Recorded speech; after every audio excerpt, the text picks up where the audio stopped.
Welcome to the channel. In this quick guide, we'll show you how to send a folder in WhatsApp step by step.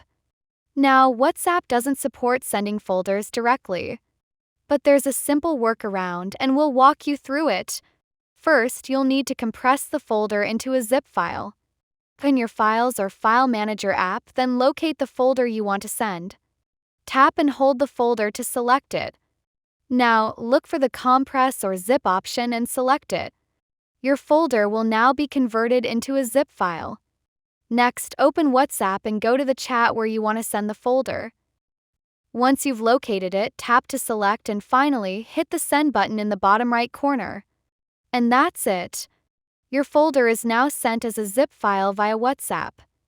If you found this video helpful, don't forget to like the video, subscribe the channel for more handy app tips, and press the notification button as well. See you in the next video.